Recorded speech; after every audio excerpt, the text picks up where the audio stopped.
So the logo that you see is downstairs in the bakery itself, and then when you take a look at the heading for the website, you can see they did almost a montage with this mixer from different angles, and they have a number of them down there, so you can kind of get an idea. But this logo is not too difficult to do. It's on a vinyl graphic on the sign, and then it has the part that's inside the sign to make this show up on the back of the display case. But it takes a little bit of trying. So what is one way to do this? If you have the part that is the cupcake folded, this section, just kind of take this up here.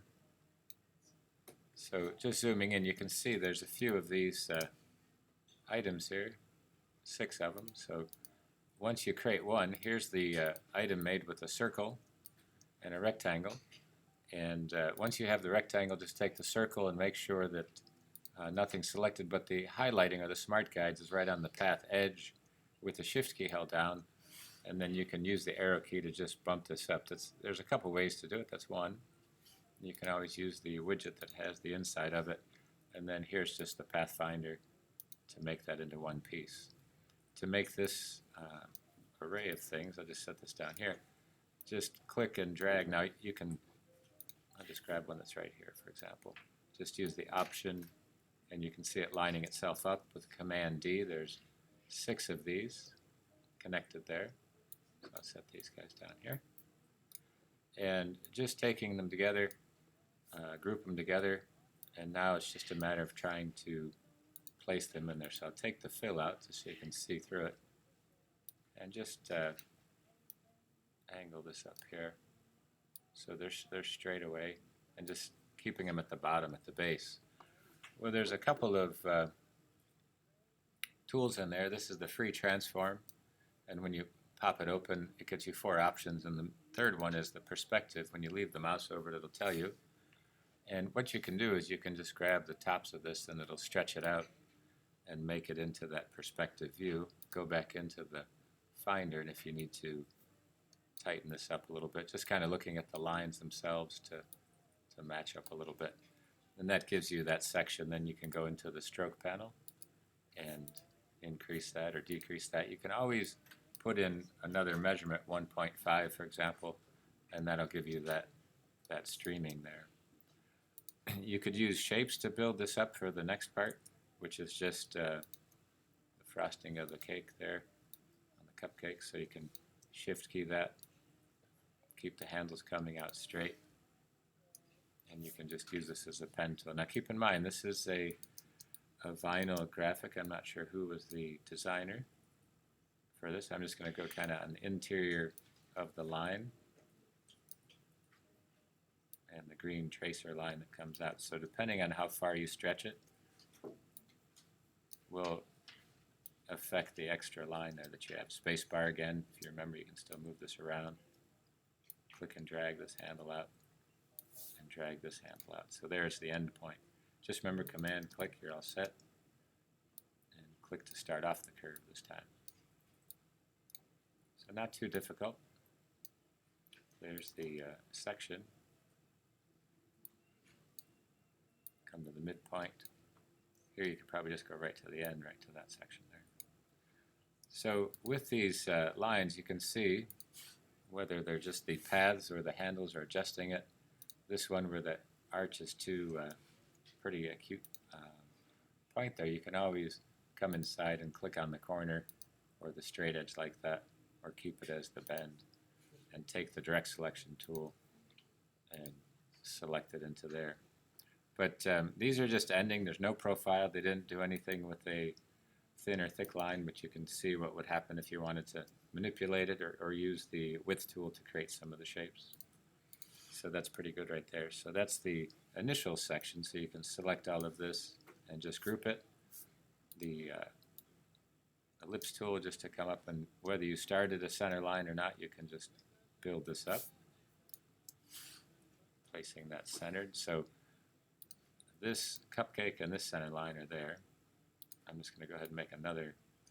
I'm not using a center line this time. I just want to try to have you know where the align tools are in Illustrator. So there's those three pieces. Align is down here.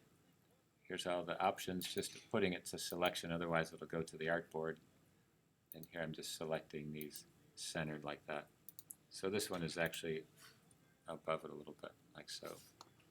This outside one, when you take a look at this line that has the curve, just use the option that's located right in the filters under Distort Transform. We've done this before with the zigzag. And click on Preview, and you see that you have these star shapes, so you can turn it to smooth. Right now it's pretty high, so I'll just lower the point size down. And I think there's 14 of these, so increase this a couple, decrease this a little bit, so you can get that measurement and just check the amounts that you have for this. So there's 1, 2, 3, 4, 5, 6. So there's 14 pieces going around. I'll click OK. While it's still selected, I'll just rotate it a little bit, more like so. So there it has that selection. And while that's highlighted, just click on it. It's going to be pink in front of this, just so you can see that. But I'll go ahead and give it a white outline. The stroke is going to be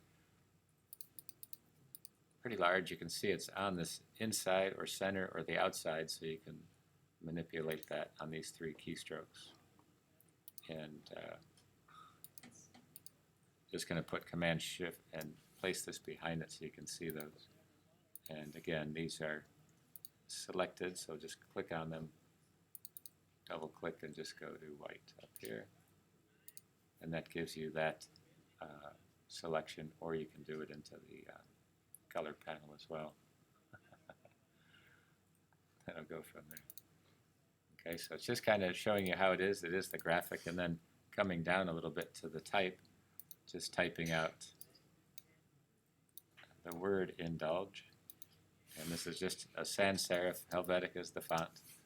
And you can just click on it and scale it to fit that piece. Right now it's right at about where it's going to belong to.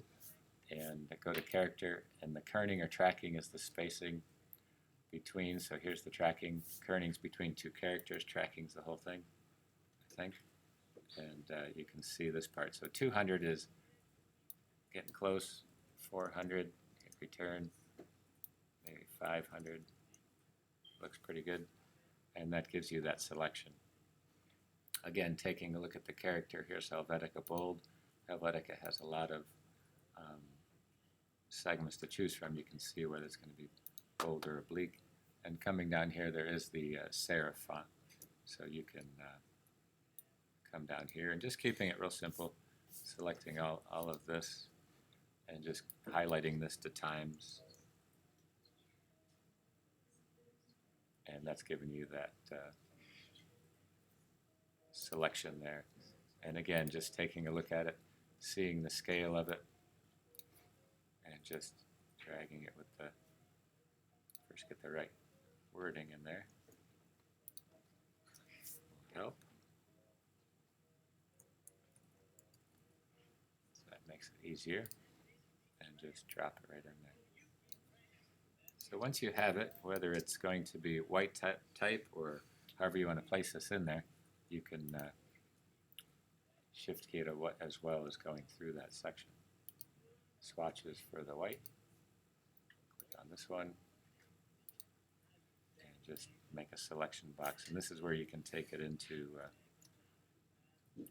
Photoshop as you go into this section. So here's Photoshop. Here's the part. I'll give it a layer. Option fills it the foreground color. That's the background. Just pasting it in there just to get it started as pixels. And here's the shift key in there, segment it onto that piece. And then what you can then accomplish with using a little bit of the Photoshop to help you out. Okay, so see where you're trying for that.